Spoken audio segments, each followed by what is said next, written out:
તમારે જો આ પકોડા ખાવા હોય તો આવજો. કાપેલા ધાણા સરસ રીતે બધું મિક્સ કરી લઈશું. જય શ્રી કૃષ્ણ, જય માતાજી. કેમ છો બધા? મજામાં થશો? અમે બી મજામાં છીએ. ને આજે આપણે બનાવવાના છે પકોડા. અને પકોડા બનાવવા માટે મેં અહીંયા બટેકા બાફીને લીધા છે. તો બટેકા બફાઈ ગયા છે. આપણે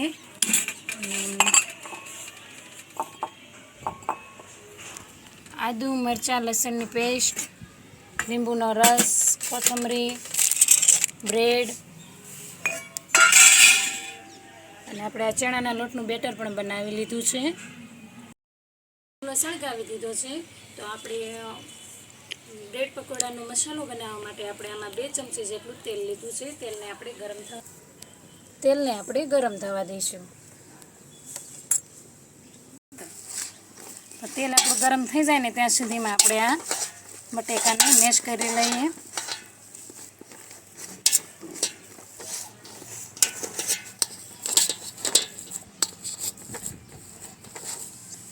તો બટેકા આપણે મેશ થઈ ગયા છે.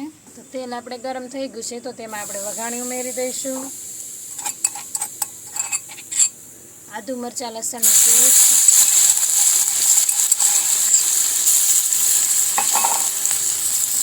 સરસ રીતે આપણે સાતળી લઈશું આ પેસ્ટને.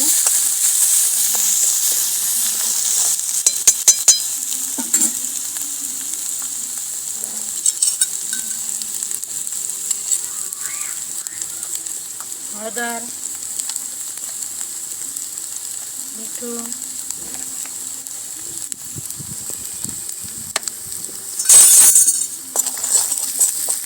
સરસ રીતે સાંતળી લઈશું. અને આ પેસ્ટને આપણે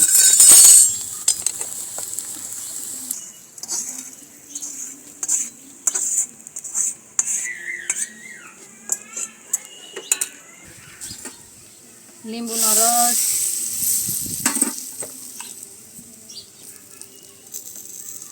ખાંડ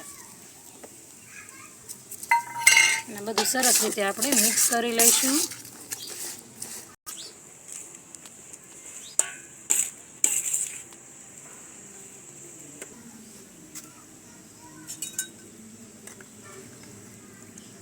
લાલ મરચું પાવડર,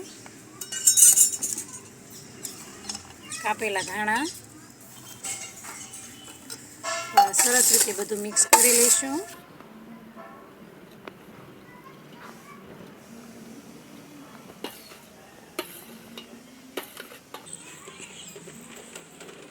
તો આપણે આ મસાલો સરસ રીતે થઈ ગયો છે. તો હવે આપણે આ બ્રેડ કાઢી લઈએ અને તેને ભરી લઈએ. તો આપણે આ બ્રેડ લઈ લીધું છે.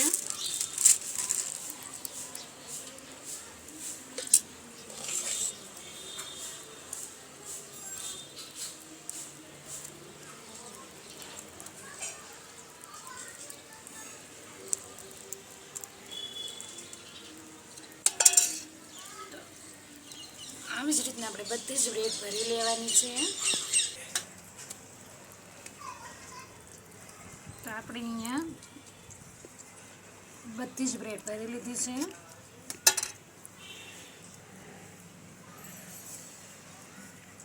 તો હવે આપણે તેલ ગરમ થવા રાખી દઈશું.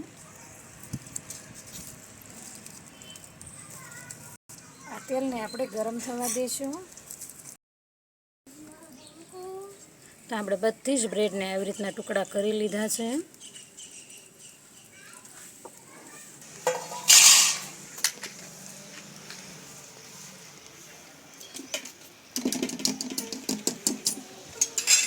તો આપણે તેલ ગરમ થઈ ગયું છે. તેમાં આપણે આ પકોડા તળી લેવાના છે.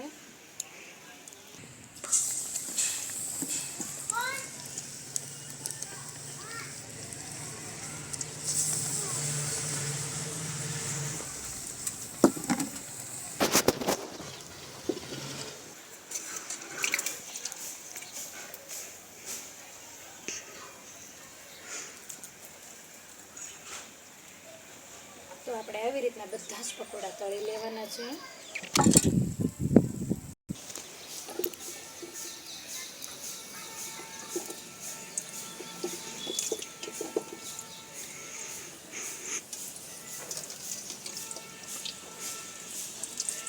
તો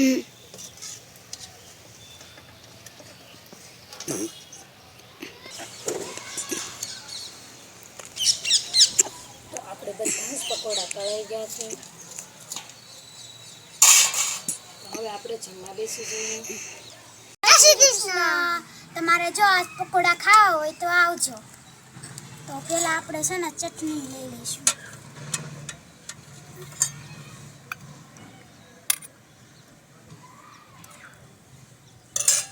અને મમ્મી છે ને પકોડા બનાવતા નહીં લઈ જઈએ આપણે.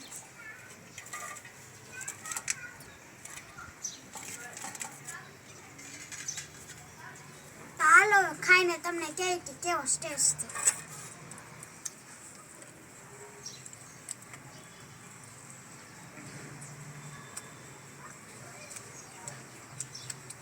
મસ્ત બન્યા છે. ડુંગળી, છાશ, પકોડા અને બંને છોકરાઓ જમવા બેસી ગયા છે. જો તમને મારો પકોડાનો વિડીયો પસંદ આવ્યો હોય તો લાઈક, શેર અને સબસ્ક્રાઈબ કરવાનું ભૂલતા નહીં.